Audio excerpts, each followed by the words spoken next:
Hey everyone, welcome back to Digging Deeper for this week. This is the second week of our verse by verse breakdown of the book of Obadiah. And if you didn't happen to catch last week's, I'd encourage you to go back and watch that one first before you watch this one. So, a little bit of review from last week. We learned who the Edomites were. They're the descendants of Esau. We learned that they had this massive issue with pride in their heart. Partly due to their positioning, their strategic positioning being high in the clefts of the rocks. So, and then Obadiah starts us with a warning or a prophecy from God that God will bring them low. So we have Edomite people with the pride in their hearts, with a prophecy that God will bring them low. So this week we're going to start out in verse 5 of Obadiah, where he uses some more analogies and some more prophetic poems. So let's read verse 5. If thieves had come to you, if robbers by night, oh, how you will be cut off. Would they not have stolen till they had enough? So thieves and robbers are used pretty interchangeably throughout the Bible, but there's some distinct differences between the two. Thieves were always thought to be more stealthy, and they would come in and out without you even noticing. And then robbers, or sometimes it's used as plunderers, would typically take things forcefully, and plunderers were a term used during wartime. People would go in and pillage and plunder the villages. Oh, how you will be cut off. If you look at the NIV translation, it says, oh, what a disaster awaits you. Would they not have stolen till they had enough? Thieves and robbers both typically only took what they needed. If grape gatherers had come to you, would they not have left some gleanings? So the same principle with grape gatherers. In the Old Testament, farmers were instructed to only take what was considered good and to leave behind any of the fruits or any of the crops that had fallen or any of the crops that were considered bad. And they would do this and leave this for the poor so they could come in and have food to eat. But not leaving anything, like the grape gatherers, not leaving anything for the poor would be considered doing something out of spite. So for example, a thief wouldn't burn down the house that they just stole from. Verse 6. Oh, how Esau shall be searched out, how his hidden treasures shall be sought after. Esau and his descendants in Edom had a knack for acquiring more than what they needed. And we remember that Edom is the descendants of Esau. Esau actually changed his name to Edom later in the Bible, and then there were long-standing rivals between his brother Jacob, which was later known as Israel. So this long-standing rivalry between the Edomites and the Israelites lasted for centuries. So historically, Edom flourished and grew wealthier and richer due to their position, their strategic positioning. They're in a high market. They're in a very popular trade route. And then so they grew wealthier, while Israel, on the other hand, struggled and grew destitute. So Edom wanted more, and they got it by raiding Israel when they were at their weakest moments.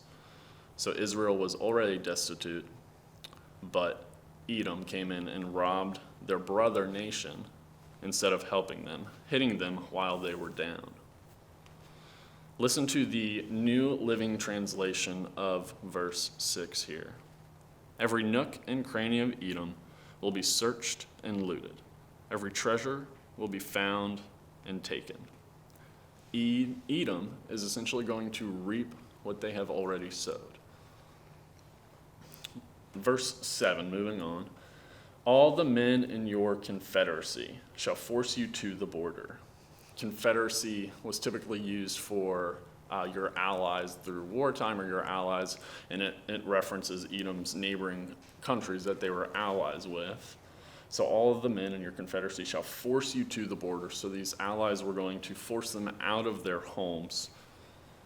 The men at peace with you, again, their allies here, shall deceive you and prevail against you. So this deception was going to be caused by Edom's arrogance. So they were located in that successful trade route. They had allies there. It was an easily defensible territory.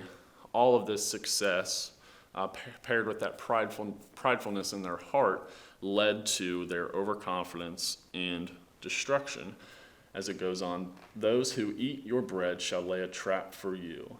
No one is aware of it. Those who eat your bread, meaning like your friends that they would have had over for dinner. So the people that they welcomed into their own cities were eventually going to deceive and prevail, laying a trap. And then it ends it with no one is aware of it. And the ESV says, you have no understanding. So they are clueless of what's going to happen. Verse 8, will I not in that day, says the Lord, even destroy the wise men from Edom? Will I not in that day? So the day prophesied in verse 7 above. Even destroy the wise men from Edom. So they considered themselves wise because even the wise men will be deceived. So they were considered wise because of their statute, because they were comfortable where they're at. They considered their position as a strategic position, so they deceived themselves in thinking that they were wise. And they had an understanding from the mountains of Esau. So this false wisdom was due to their understanding of what the mountain represented for them, which was that strategic position. So their pride and arrogance eluded the Edomites to a false sense of wisdom. Edom was a strategic post, and it sat on a very prominent trade route, easily defensible, along with all their riches and wealth, combined with a prideful heart, led to false wisdom, blinded by their success. And looking back at verse 3, they had the mindset that no one could bring them down to the ground. Their security made them overconfident.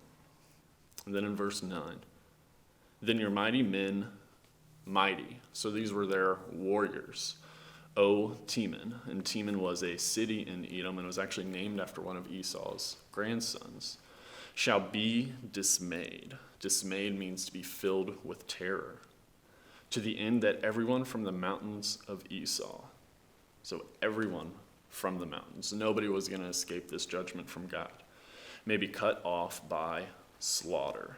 And slaughter was not only being killed or murdered, but it was being killed in a violent manner. So these two verses 8 and 9 from Obadiah, really drive in this idea that Edom had confused that their being undefeated made them undefeatable. And then shortly after this prophecy, historically, Edom was attacked blindly, like they were blindsided, like he prophesied. So Edom's warriors and their wise men were blindsided and slaughtered. Not only were these events predicted, but Edom was humiliated in the process. Their strengths being turned upside down.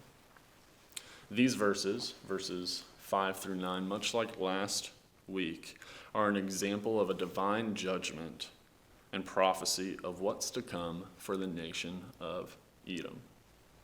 So we're going to stop there in verse 9. I'd encourage you guys to continue reading about Jacob and Esau. Like last week, I told you to read Genesis 25 and 20 through 27. Continue to familiarize yourself with the story of Jacob and Esau, and we'll get into that more and more in the next week or two. So I hope you guys enjoyed. We'll see you next week. Thanks.